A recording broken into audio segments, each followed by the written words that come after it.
नमस्कार, स्वागत करता हूं आप सभी को यूट्यूब चैनल नर्सिंग ज्ञान में। और आज का वीडियो है, जानते हैं आज मंडे है तो फिर से आज आपका जो है पर सब्जेक्ट का जो है वीडियो आना शुरू हो जाएगा फर्स्ट 4 दिन। ठीक है, तो आज हम लेकर आए हैं बायो साइंस का फर्स्ट पेपर है, फर्स्ट ईयर का फर्स्ट पेपर होता है, यूनिट नंबर 2 से है और यह वीडियो नंबर 5 है फर्स्ट ईयर का। ठीक है, फर्स्ट ईयर का आपका बायो साइंस का वीडियो नंबर 5 है, यूनिट नंबर 2 से लिया गया है और यह यूनिट नंबर 2 का लास्ट वीडियो भी होने वाला है।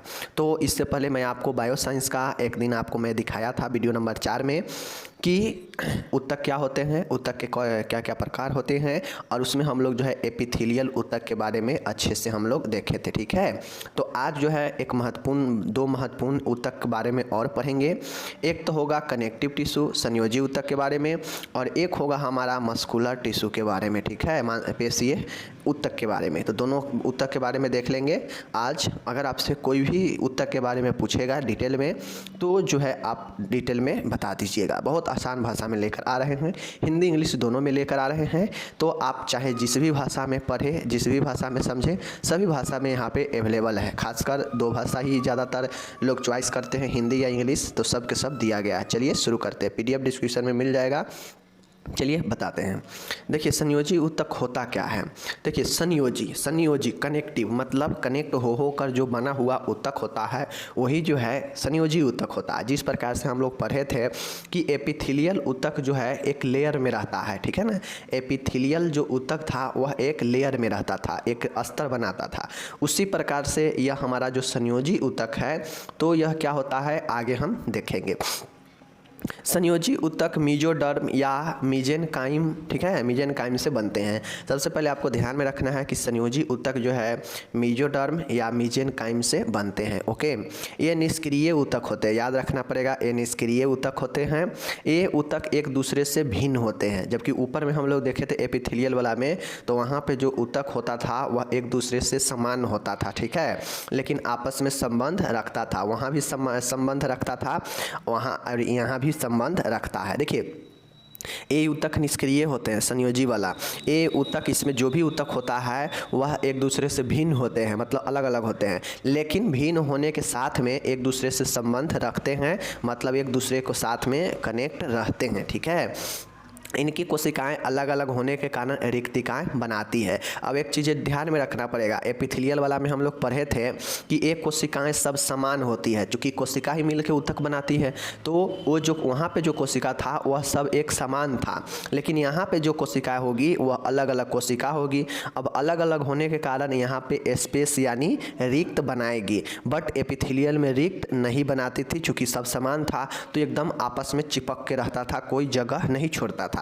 लेकिन यहाँ पे जो है जगह छोड़ता है। ठीक है, इसमें अंतर कोशिकीय इंट्रासेलुलर सबस्टेंस भरा हुआ होता है जिसे मैट्रिक्स कहते हैं। अब मानिए कि जैसे एक यहाँ हो गया, एक यहाँ हो गया, ठीक है, एक आपका यहाँ हो गया, मतलब यहाँ समझिए, यहाँ मैं आपको ठीक से समझाता हूँ। जैसे एक कोशिका ए है, ठीक है, एक कोशिका ए हो गया, ठीक है, एक कोशिका ए हो गया, फिर एक कोशिका आपका ए हो गया। तो आप देखिए यहाँ एक जगह है, इस बीच में एक जगह है, इस बीच में भी एक जगह है। तो ये जो जगह होता है यह जो है असमान कोशिका है, इसलिए यह रिक्तिका बना रहा है, और इसमें इंट्रासेलुलर सबस्टेंस भरा होता है। जो ये रिक्त देख रहा है, अब इससे कोई जुड़ेगा तो इधर बनाएगा, इससे जुड़ेगा तो इधर बनाएगा, तो इसमें कुछ न कुछ जो है हल्का फल्का गैप रहेगा, रिक्तिका रहेगा, खाली स्थान। तो इस खाली स्थान में जो द्रव भरा होता है उससे हम लोग अंतर कोशिकीय पदार्थ कहते हैं, यानी कोशिका के अंदर का पदार्थ, जिसे हम लोग क्या कहते हैं, मैट्रिक्स कहते हैं। जो पदार्थ भरा होता है खाली स्थान में उसे हम लोग मैट्रिक्स कहते हैं। चीज़ को समझ गए कि आपका ये होता क्या है, समझ गए। अब देखिए थोड़ा और देख लीजिए, संयोजी ऊतक की कोशिका में कई अवयव पाए जाते हैं। जो संयोजी कनेक्टिव टिश्यू होता है इसमें कई सारे कंपोनेंट अवयव होते हैं, जैसे फाइब्रोब्लास्ट, हिस्टियोसाइट, प्लाज्मा कोशिकाएं, मास्ट कोशिकाएं, वसीय कोशिकाएं, पिगमेंट कोशिकाएं, आधारीय कोशिकाएं, ग्राउंड सबस्टेंस। तो संयोजी ऊतक के जो कोशिका होते हैं, देखिए अब कोशिका क्यों आ रहा है, पर ऊतक रहे हैं, कोशिका क्यों आ रहा है, तो एक बात है समझना पड़ेगा कि सबसे पहले कोशिका है, कोशिका मिल कर ऊतक बनाता है, समझ गए चीज़ को ना। और बहुत सारे ऊतक मिल कर जो है क्या होता है, शरीर का निर्माण करता है। तो आपको जहाँ कोशिका वहाँ ऊतक, जहाँ ऊतक वहाँ कोशिका, तो इस चीज़ को समझना पड़ेगा। तो संयोजी ऊतक की जो भी कोशिका में जो भी अवयव होते हैं वह है फाइब्रोब्लास्ट, हिस्टियोसाइट, प्लाज्मा कोशिकाएं, मास्ट कोशिकाएं, वसीय कोशिकाएं, पिगमेंट कोशिकाएं, आधारीय कोशिकाएं। ये सब के सब जो है आपके संयोजी ऊतक के कोशिका में पाए जाते हैं। ठीक है, समझ गए। चलिए अब हम चलते हैं आगे। संयोजी ऊतक में कोई समझने में दिक्कत बता दिए। चलिए, संयोजी ऊतक के निम्न प्रकार होते हैं। अब हम लोग चलेंगे सब संयोजी ऊतक के अलग अलग प्रकार में। मैं आपको एपिथेलियल में भी पढ़ाया था कि सामान्य सिंपल एपिथेलियल ऊतक और एक मिश्रित एपिथेलियल ऊतक, दोनों में पढ़ाए थे। जो सिंपल वाला था उसमें अस्तरित होता था, जबकि जो असमान था उसमें अस्तरित होता था। तो दोनों के बारे में हम लोग देखे थे, आप लोग को ये सब याद होनी चाहिए। ठीक है ना। तो आज जो है चलिए हम लोग देखते हैं यहाँ पे पहला जो प्रकार है आपका वह है तंतुमय ऊतक, फाइब्रोब्लास्ट, या इसी को फाइब्रोसाइट या इसी को फाइब्रियस टिश्यू कहते हैं। तंतुमय ऊतक कहते हैं। ऊपर अभी देखे हैं ना कि कनेक्टिव टिश्यू के कोशिकाओं में निम्न पदार्थ जो है पाए जाते हैं, तो निम्न कोशिकाएं होते हैं। तो यही सब कोशिका है तंतुमय ऊतक, फाइब्रोब्लास्ट, फाइब्रोसाइट या फाइब्रियस टिश्यू। ये क्या होते हैं, नाम से स्पष्ट है कि ये ऊतक असंख्य होते हैं, मतलब अनगिनत, अनकाउंटेड होते हैं। ये तंतुकला, मेम्ब्रेन तथा स्नायु में पाए जाते हैं। ये कहाँ पर, ये महत्वपूर्ण है कि कौन सा ऊतक कहाँ पाया जाता है, वहीं का निर्माण, वहीं का स्ट्रक्चर का निर्माण वह ऊतक करता है। तो जो तंतुमय ऊतक होता है तो यह आपके जो है लिंगामेंट्स में पाया जाता है और मेम्ब्रेन यानी झिल्ली में पाया जाता है। ठीक है, तो हमारे ये ब्रेन में भी होगा, ब्रेन में मेम्बर होता है, मेम्ब्रेन्स होता है, झिल्ली होता है, तो इसमें पाया जाएगा तंतुमय ऊतक भी, और लिंगामेंट स्नायु में भी ये पाया जाता है। ओके, ये ऊतक संधियों के कैप्सूल में भी रहते हैं। आपको याद रखना पड़ेगा कि जो तंतुमय ऊतक है यह ज्वाइंट जो होता है, दो हड्डियों के बीच जो ज्वाइंट होता है, इस ज्वाइंट में भी जो है कैप्सूल की तरह रहता है। ठीक है, ये ऊतक भिन्न भिन्न शरीर के ऊतकों को जोड़कर अंगों के भागों को जोड़ते हैं तथा अंगों के लचीलापन एवं मजबूती प्रदान कर सुरक्षा करने में भी सक्षम है। देखिए, तंतु होता है, फाइबर होता है, फाइबर लचीलापन होता ही है। ठीक है, और लचीलापन होता है लेकिन मजबूती भी देता है। तो ठीक उसी प्रकार से यहाँ भी कहा गया है कि यह दो ज्वाइंटों के बीच, दो हड्डियों के ज्वाइंटों में कैप्सूल में रहता है। ये ऊतक भिन्न भिन्न शरीर के ऊतकों को जोड़कर अंगों के भागों को जोड़ते हैं, अंगों को लचीलापन और मजबूती प्रदान और सुरक्षा भी देने में सक्षम है। तो ये आपके हो गए तंतुमय ऊतक। ओके, दूसरा है अवकाशी ऊतक, इसको हम लोग एरोलर टिश्यू कहते हैं। ठीक है, एरोलर टिश्यू क्या होता है देख लीजिए। अवकाशी, यह ऊतक पेशियों के बीच में, त्वचा के नीचे, श्लेष्मा कला, म्यूकस मेम्ब्रेन, रक्त नलिका, ब्लड वेसल्स व तंत्रिका नर्व्स के चारों ओर स्थित होते हैं। ये ऊतक कोमल, लचकदार एवं पारदर्शक होते हैं। अब मैं बता दूं आप लोगों को एरोलर ऊतक कहाँ कहाँ होता है। तो जैसे पेशिया में होता है, मसल्स में होता है, त्वचा के नीचे वाले भाग यानी स्किन के निचले स्तर में होता है, श्लेष्मा कला, म्यूकस मेम्ब्रेन, समझ गए, या म्यूकस झिल्ली कहिए, नलिकाओं में यह होता है, ब्लड वेसल्स में होता है, तंत्रिका के चारों ओर, मतलब इन सब के चारों ओर जो है स्थित होता है। और यह लचकदार, कोमल और पारदर्शक होते हैं अवकाशी। तो याद रखना है, त्वचा के नीचे, पेशियों में, श्लेष्मा कला में, रक्त नलिका में, तंत्रिका के चारों ओर यह स्थित होते हैं। यह कोमल, लचकदार और पारदर्शक होते हैं, एरोलर टिश्यू। समझ गए। चलिए, तीसरा यहाँ पे देखिएगा, बहुत शानदार है। तीसरा है वसामय या वसीय ऊतक, एडिपोज टिश्यू। एडिपोज टिश्यू आपके कनेक्टिव टिश्यू का एक प्रकार है। वसामय ऊतक, वसामय ऊतकों की कोशिकाओं में मुक्त रूप से वसा मौजूद होती है। आपको समझना पड़ेगा कि इसका नाम जो है वसामय या फिर वसीय ऊतक क्यों दिया गया। तो इसका नाम वसामय या वसीय ऊतक इसी कारण से दिया गया क्योंकि ये जो ऊतक है यह तो कनेक्टिव टिश्यू के प्रकार है, लेकिन जो कोशिका इसमें मौजूद है उस कोशिका में मुक्त रूप से यानी फ्री रूप से जो है बहुत सारा फैट, वसा मौजूद होता है। इसी कारण से इसे एडिपोज टिश्यू कहा गया है। ठीक है, इन कोशिकाओं में वसा की गोलियां भरी रहती है। मतलब ये जो कोशिका होता है, जो आपके एडिपोज टिश्यू जो होता है, एडिपोज टिश्यू के जो सेल होते हैं, उस एडिपोज टिश्यू के सेल में एक जो है आपके वसा की गोली भरी हुई रहती है। ठीक है, अब ऐसा नहीं कहिए कि बाहर से एक गोली उसमें फैट का डाल दिया जाता है, ऐसा नहीं। नेचुरल रूप से वह जो है इन सब कोशिका में फैट का एक जो है गोलिकाएँ भरा होता है। ठीक है, ये ऊतक अधस्वतीय मतलब सबक्यूटेनियस, मस्तिष्क की गुहा, ठीक है, नेत्रों की पलकें, शीशन, लघु भकोष्ठ, ठीक है, लेबिया, मैनोरा एवं दूध ग्रंथियों में अधिकता में मौजूद रहते हैं। सीधा समझिए कि जहाँ जहाँ सिर्फ और सिर्फ मसल्स वाला क्षेत्र होता है वहाँ पे आपके मौजूद होते हैं। कहाँ कहाँ? यह आपके सबक्यूटेनियस मतलब अर्धस्वत्वचीय वाला भाग में, मस्तिष्क के गुहा में, नेत्र का जो पलक होता है उसमें, सीसन यानी पेनिस में, लघु भकोष्ठ लेबिया माइनोरा में, और आपके दूध ग्रंथि लैक्टिक मेम्ब्रेन ग्लैंड में ये आपके मौजूद होता है। कौन? वसा में ऊतक, जिसमें वसा भरा होता है। ओके, नेक्स्ट यहाँ पे देखिएगा चौथा नंबर प्रश्न है म्यूकस टिश्यू श्लेष्मक ऊतक। श्लेष्मक ऊतक देख लीजिए क्या क्या कहाँ होता है। श्लेष्मक ऊतकों को भ्रूणीय ऊतक भी कहते हैं। सबसे पहले याद रखिए श्लेष्मक ऊतक को भ्रूणीय ऊतक कहते हैं। अब क्यों कहते हैं चलिए देखिए, क्योंकि इनकी अधिकता शिशु के नाभि एम्बिलिकल कॉर्ड में होती है। अब इसको भ्रूणीय ऊतक इसलिए, श्लेष्मक ऊतक को भ्रूणीय ऊतक भी इसलिए कहते हैं क्योंकि यह जो ऊतक है श्लेष्मक ऊतक, यह शिशु के जो नाभि होता है एम्बिलिकल कॉर्ड उसमें अधिकता से मौजूद होता है। ये ऊतक अवकाशी ऊतकों एरोलर का ही बदला हुआ रूप है। जो अभी ऊपर आप देखे हैं अवकाशी वाला एरोलर ऊतक, उसी का यह बदला हुआ रूप होता है म्यूकस टिश्यू। ठीक है, यह वयस्कों के नेत्र कचाव द्रव में भी पाया जाता है। यह वयस्कों के जो विट्रस बॉडी फ्लूइड होता है, नेत्र कचाव जो द्रव होता है जो आँख में भरा होता है उसमें भी जो है यह मौजूद होता है ये टिश्यू श्लेष्मक टिश्यू। ठीक है, तो आप लोगों को समझना पड़ेगा कि श्लेष्मक टिश्यू को भ्रूणीय ऊतक भी कहते हैं। क्यों? क्योंकि यह भ्रूण के शिशु के नाभि में बहुत सारा मौजूद होता है और ये जो है अवकाशी ऊतक का बदला हुआ रूप होता है और यह वयस्कों के नेत्र कचाव द्रव में भी पाया जाता है। समझ गए? चलिए नेक्स्ट यहाँ पे हम लोग पांचवा देखेंगे, बहुत शानदार है, लचीला पीत ऊतक, एलो इलास्टिक टिश्यू। ठीक है, लचीला पीत ऊतक, ये ऊतक इलास्टिन नामक प्रोटीन से बने होते हैं। इस कारण तंतुओं में प्रस्थारता या लचीलापन रहता है। देखिए लचीला पीत ऊतक, एलो इलास्टिक टिश्यू, लचीला पीत ऊतक, इसका मतलब ही है कि यह ऊतक इलास्टिन नामक प्रोटीन से बना होता है। इलास्टिन एक प्रोटीन है जिससे यह ऊतक बना होता है। इस कारण जो तंतु जो फाइबर होते हैं उसमें इलेक्ट्रिसिटी का गुण पाया जाता है, लचीलापन का या प्रत्यास्था का गुण पाया जाता है।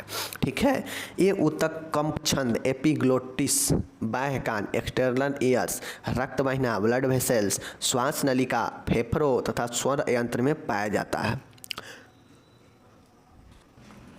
सबसे पहले आपको लचीला पीत ऊतक एलो इलास्टिक टिश्यू में याद रखना पड़ेगा कि यह इलास्टिन नामक प्रोटीन से बना है।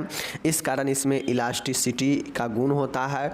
ठीक है, ये ऊतक कप छंद, एपिग्लोटिस, बाह्य कान, एक्सटर्नल ईयर्स, रक्त वाहिनी, ब्लड वेसल्स, श्वास नलिका, ट्रेकिया, फेफड़ा और स्वर यंत्रों में जो है क्या होता है, वोकल कॉर्ड, इसमें जो है आपके मौजूद होते हैं एलो इलास्टिक टिश्यू। इसी कारण देखते होइएगा कि श्वास नली हो, ब्लड वाहिका हो, स्वर यंत्र हो, फेफड़ा हो, इस सब के सब जो है बहुत ज़्यादा लचीलापन होता है, इलास्टिसिटी का गुण होता है। ठीक है, चलिए ये समझ गए।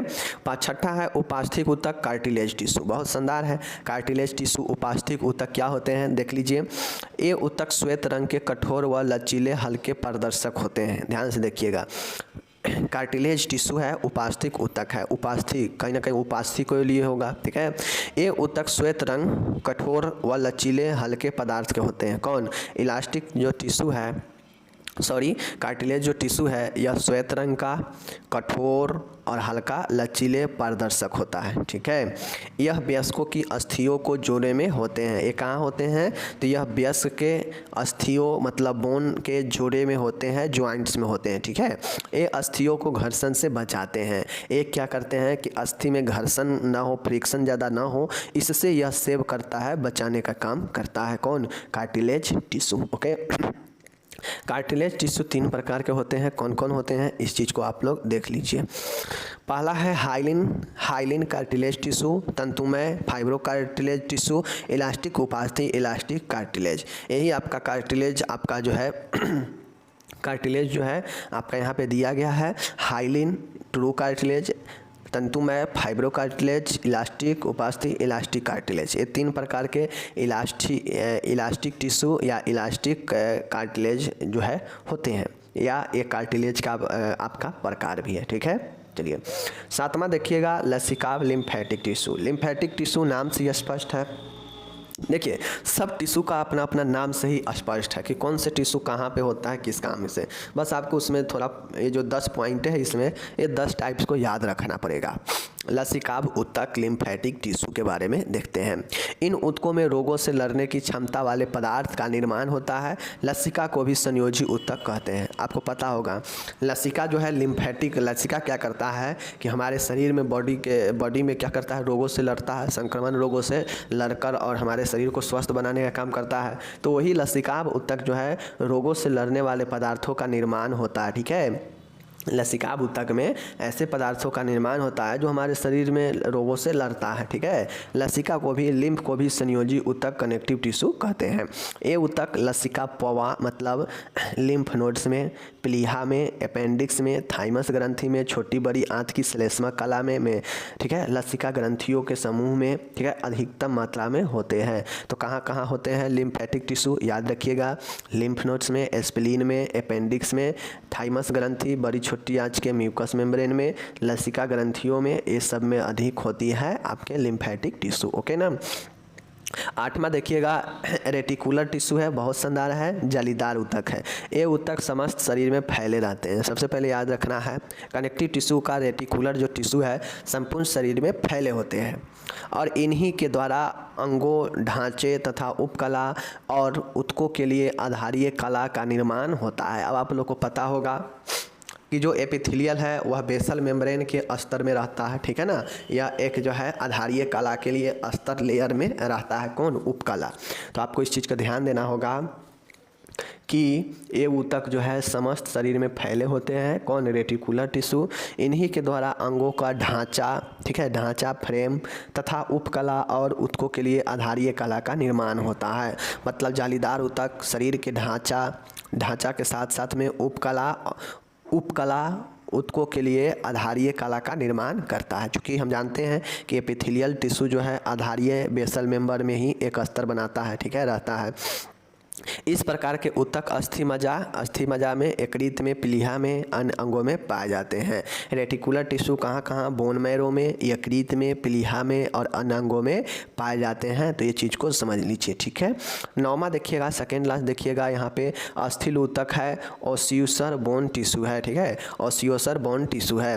यह ऊतक सबसे कठोर, अब हड्डी वाला ऊतक है तो कहीं ना कहीं है तो सबसे कठोर और मजबूत होगा ही होगा, जिसके संयोजन से अस्थियों का निर्माण होता है। यह ऊतक सबसे कठोर मजबूत होता है, जिसके संयोजन से जुड़ने से इन अस्थियों का निर्माण होता है। ठीक है, इसकी अस्थि कोशिकाएं, बोन सेल्स जो है किन किन चीज़ों से बनता है, कैल्शियम फॉस्फेट से बनता है, कैल्शियम कार्बोनेट से बनता है तथा अन्य खनिज लवणों से बनी हुई होती है। ये कोशिकाएं इन लवणों से आच्छादित मतलब ढकी हुई होती है। तो सबसे पहले आपको ये जानना पड़ेगा कि ये जो हड्डी है इसका जो भी कोशिका है वो सब के सब जो है कैल्शियम फॉस्फेट से, कैल्शियम कार्बोनेट से और अन्य खनिजों से, लवणों से बनी हुई होती है। तो आप लोग को ये चीज़ पता ही है कि हमारा जो हड्डी है वह कैल्शियम के ऊपर ही तो टिका है, चाहे कैल्शियम फॉस्फेट हो, कैल्शियम कार्बोनेट हो या कोई और अन्य खनिज लवण हो, हड्डी में जो है हड्डी इन्हीं सब चीज़ों से बना होता है, तभी तो मजबूत होता है। ठीक है, और इन लवणों से आच्छादित मतलब ढका हुआ होता है। ठीक है,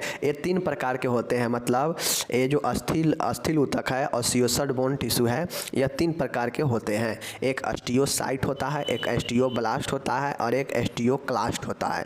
तीनों याद रखिएगा कि जो ओसियोसर बोन टिश्यू है, अस्थिल ऊतक है, उसमें 3 प्रकार होते हैं। ये अस्टियोसाइट, अस्टियोब्लास्ट और एस्टियोक्लास्ट। ठीक है, हो गया।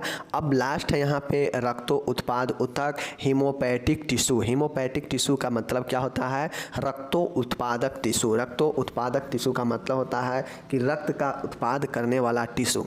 अब मैं आप लोग को पहले ही बता दूं कि शरीर में चाहे आपका ब्लड हो, लिम्फ हो, हड्डी हो, मांस हो, कुछ भी हो, सब के सब जो है आपके ऊतक का ही बना होता है। और ऊतक क्या चीज़ से बनता है, तो सेल से बनता है। ठीक है, तो वही बता रहा है यहाँ पे कि कहाँ पे किस ऑर्गेन में किस प्रकार के ऊतक जो है मौजूद होता है, तो वही चीज़ें हैं। तो रक्तो उत्पादक टिश्यू आपका 10वां और आखिरी है। यहाँ पे देखिए, यह ऊतक जीवनदायक एवं जीव द्रव ऊतक होता है, फ्लूइड कनेक्टिव टिश्यू होता है। इसीलिए हम लोग जानते हैं कि ब्लड हमारा तरल संयोजी ऊतक होता है। ठीक है ना, इसीलिए फ्लूइड कनेक्टिव टिश्यू मतलब तरल संयोजी ऊतक होते हैं, ठीक है। तो इसीलिए हम लोग कहते हैं कि ब्लड हमारा क्या है, तरल संयोजी ऊतक है, फ्लूइड कनेक्टिव टिश्यू है, ठीक है। यह ऊतक सारे शरीर के रक्त नलिकाओं में धारा प्रवाह निरंतर गतिशील रहता है। ये ऊतक जो होता है, ये जो वाला हम देख रहे हैं हेमोपैटिक टिश्यू, रक्त उत्पादित ऊतक, यह संपूर्ण जितने भी रक्त की नलिका है सब में जो है आपके मौजूद होता है, क्योंकि रक्त उसी में बहता है और रक्त में यह मौजूद होता है, ठीक है।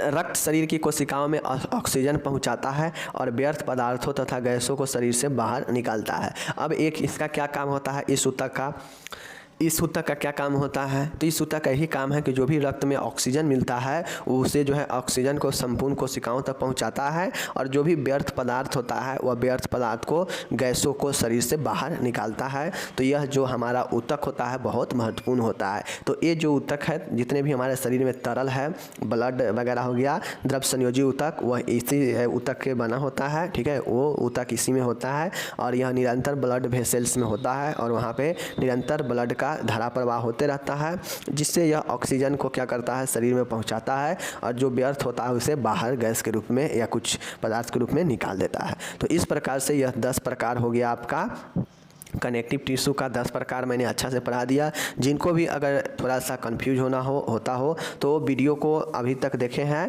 तो वो एक बार फिर से पुनः देख ले, आपको क्लियर हो जाएगा। ओके, चलिए मैं फिर से कहता हूँ, बार बार कहता हूँ कि जितने भी टाइप्स वाला इम्पोर्टेंट पॉइंट वाला है, पहले उस टाइप्स को और उस पॉइंट को ध्यान में रखें, उसके बाद तो और सारा चीज़ लिखा ही जाएगा, ठीक है ना। चलिए अब हम लोग यहाँ पे चलते हैं मस्कुलर टिश्यू में। मस्कुलर टिश्यू का मतलब है कि पेशीय ऊतक के बारे में पढ़ना है। पेशीय ऊतक ज़्यादा बड़ा नहीं है, बस आपको इसको समझना है। चलिए देखते हैं पेशीय ऊतक क्या होता है, देख लीजिए। पेशीय ऊतक को मांसपेशी भी कहते हैं। जो भी पेशीय ऊतक होता है इसे मांसपेशी भी कहते हैं, जो संकुचन तंतुओं से मिलकर बना है। जो क्या होता है, कंस्ट्रक्शन जो है, जो भी फाइबर होता है उससे मिलकर बनता है।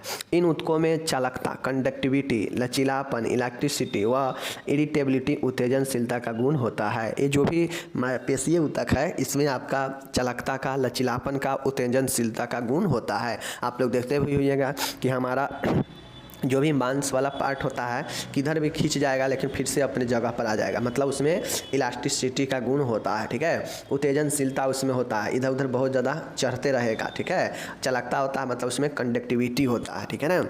इन ऊतकों को तंत्रिकाओं में देख लीजिए, इन ऊतकों में तंत्रिकाओं, नर्व का जाल फैला होता है। ये ऊतक 3 प्रकार के ऊतकों से मिलकर बनते हैं। अब देखिए ये जो मस्कुलर टिश्यू है, तो ये मस्कुलर टिश्यू में क्या होता है, आपके जो भी नर्व होता है, जो हमारा तंत्रिका है, उसका एक जाल सा फैला होता है। जैसे आप लोगों को मैं बता दूं, हमारा हार्ट क्या है, तो हमारा जो हार्ट है वह हार्ट क्या है, मैं बता देता हूँ यहाँ पे, मैं बता देता हूँ कि जो हमारा हार्ट है, हृदय है, वह क्या है, एक मसल्स, एक पेशिया का बना हुआ, एक मांस का बना हुआ खोखला ऑर्गेन होता है। तो उस मांस में बना हुआ है ना, तो वो जो हृदय है, उस संपूर्ण हृदय जितने भी बना हुआ है, उस संपूर्ण हृदय में तंत्रिका का, नर्व का एक जाल सा फैला होगा, ठीक है ना। तो आप लोग यह जान लीजिए कि जितने भी मांस के बने हुए ऑर्गेन है सब में जाल जैसे एक नर्व फैला होता है, तंत्रिका फैला होता है। ये ऊतक 3 प्रकार के मिलकर बने होते हैं जो निम्नलिखित है। पहला है ऐच्छिक पेशी, वॉलेंटियर मसल्स। वॉलेंटियर मसल्स का मतलब है ऐसी पेशी अस्थियों से जुड़ी होती है, इसको रेखित पेशी भी कहते हैं, ठीक है। देख लीजिए, ये पेशियाँ अनेक तंतुओं के समूह से मिलकर बनती है जो आपस में संयोजी ऊतकों द्वारा जुड़ी होती हैं। ये तंतु आकृति में बेलनाकार सिलिंडर होते हैं, इनके सिरे पतले होते हैं।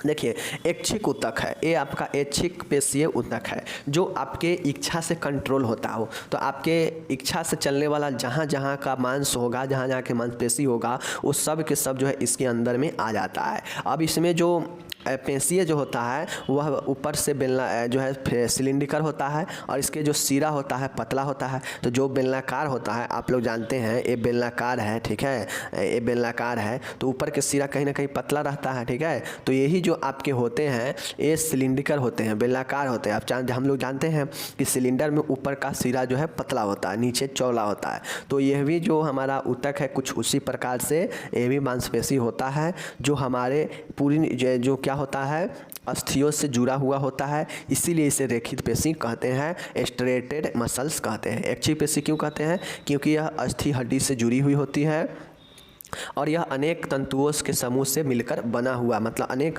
फाइबर से मिलकर एक आपका मसल्स का बनता है जो हड्डियों से जुड़ा होता है, ठीक है। और जो क्या होता है, बेलनाकार होता है और ऊपर से पतला होता है। तो ये ऐच्छिक होता है जो इच्छा के अनुसार गति करता है, मूवमेंट करता है, ठीक है। चलिए अब यहाँ पे दूसरा है अनैच्छिक और आरेखित पेशी है, इनवॉलेंटियर मसल, ठीक है। देख लीजिए, इन पेशियों को चिकनी पेशी भी कहते हैं, चिकनी स्मूथ। इन पेशियों में लंबे तंतु होते हैं। इन पेशियों में क्या होते हैं, ये चिकनी होता है, लंबे तंतु होते हैं, जिसकी कोशिकाओं के मध्य में एक केंद्रक होता है, वह कोशिका द्रव होता है। अब जो अनैच्छिक और जो फिर आरेखित पेशी होता है, इसमें एक केंद्रक होता है और द्रव भी होता है, यह लंबे तंतु होता है, यह चिकनी पेशी होता है, ठीक है। इन पेशियों में पट्टी या रेखा नहीं होता है, इसीलिए इसे आरेखित पेशी कहा जाता है। आरेखित मतलब बिना रेखा के, लेकिन ऊपर वाला में क्या होता था, उसमें रेखा होता था, वह हड्डी से जुड़ा होता था, इसलिए उसे रेखित पेशी कहा गया। तो वॉलेंटियर को रेखित कहा जाता है और इन वॉलेंटियर को आरेखित कहा जाता है, ठीक है।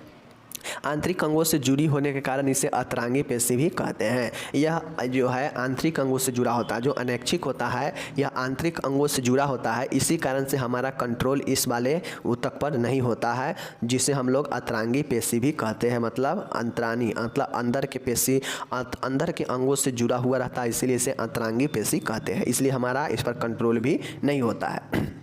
नेक्स्ट देखिएगा, हार्दिकी पेशी मतलब इसे कार्डियक पेशी कहते हैं, ठीक है। कार्डियक पेशी होता है, देखिए यह पेशी केवल हृदय में ही होता है। जो आपका कार्डियक मसल्स होता है यह सिर्फ और सिर्फ जो है हृदय में ही होता है, नाम से यह स्पष्ट है। हृदय की पेशियाँ का अलग से कोशिकीय तंत्र सेल नेटवर्क होता है। जो हृदय होता है उसका अलग से जो है सेल नेटवर्क होता है, कोशिकीय तंत्र होता है। इसकी कोशिका तालमेल के साथ एक लय में काम करती है। अब सबका कोशिका अलग होता है, हार्ट का पर्सनल अपना एक अलग कोशिका तंत्र होता है, सेल नेटवर्क होता है, जो अपने रिदम में एक साथ मिलके काम करते रहता है, जिसके संकुचन कंट्रैक्शन होता है, जिसमें क्या होता है, संकुचन होता है। उसी के फलस्वरूप तो ब्लड पंप करता है ना। इन पेशियों में बिना विश्राम करे हमेशा स्वचालित स्पंदन संकुचन की क्रिया होती रहती है। मतलब ये जो पेशियाँ होता है कार्डियक मसल्स, इसमें बिना किसी रेस्ट के हमेशा ऑटोमेटिक जो है स्पंदन संकुचन की क्रिया होती रहती है। मतलब हमेशा जो है ऊपर नीचे ऊपर नीचे ऊपर नीचे होते रहता है। मीन्स हमेशा कॉन्ट्रैक्शन और जो है संकुचन और फैलाव का काम होते रहता है, जिसके कारण ब्लड जो है पंप होते रहता है, ठीक है। तो ये आपका हमारा कार्डियक मसल्स हो गया। कार्डियक मसल्स बहुत महत्वपूर्ण है, इसको आप लोग अच्छे से देख लीजिएगा। यह सिर्फ और सिर्फ हृदय में ही होता है। यह पेशिया के अलग से सेल नेटवर्क होता है, ठीक है। यह एक साथ तालमेल के साथ रिदम में कार्य करता है, जिससे संकुचन होता है। इन हृदय की जो पेशी होता है बिना विश्राम किए हमेशा स्वचालित स्पंदन करते रहता है, जिसके कारण व्यक्ति जिंदा रहता है। अगर यह जो है बंद कर देगा, विश्राम में आ जाएगा, तो वही व्यक्ति को हार्ट अटैक आ जाता है। इसलिए हृदय का जो पेशी होता है अलग से होता है, क्योंकि इसका हमेशा काम चल रहा होता है। एक सेकेंड के लिए भी रुकता है तो व्यक्ति को हार्ट अटैक आता है, ठीक है। और कुछ देर के लिए अगर रुका रह गया तो मृत्यु हो जाता है। तो यही हमारा कार्डियक मसल्स होता है, ओके। अब यहाँ पे इंग्लिश दिया गया है, आप लोग इंग्लिश में देखने वाले इंग्लिश में देख सकते हैं। सभी चीज़ें आसान भाषा में दिया गया है, तो यहाँ पे कोई ऐसा आपको दिक्कत होने वाली नहीं है, ठीक है। चलिए अब यहाँ पे देख लीजिए, आप लोग के बीच में है। तो चलिए मिलेंगे अगले वीडियो में, तब तक आप लोग अपना ख्याल रखिए। अगर कोई डाउट है तो आप लोग कमेंट कर सकते हैं कि हाँ सर यहाँ पर दिक्कत है। अगर आप लोग को कहीं भी कन्फ्यूजन होता हो तो वीडियो को फिर से बैक कीजिए और एक बार और देखिए। मैं ये ज़रूर कहूँगा कि नोट्स अपना खुद से ज़रूर बनाइए, क्योंकि अभी आप लिखेंगे तो आपको खुद से प्रैक्टिस होगा, साथ में लिखने से भी याद होता है। और वीडियो देख लेंगे तो 50% और लिखेंगे तो 50%, कुल मिलाकर 100% क्वेश्चन आपका दिमाग में आ जाएगा, ठीक है। चलिए मिलेंगे अगले वीडियो में, तब तक धन्यवाद।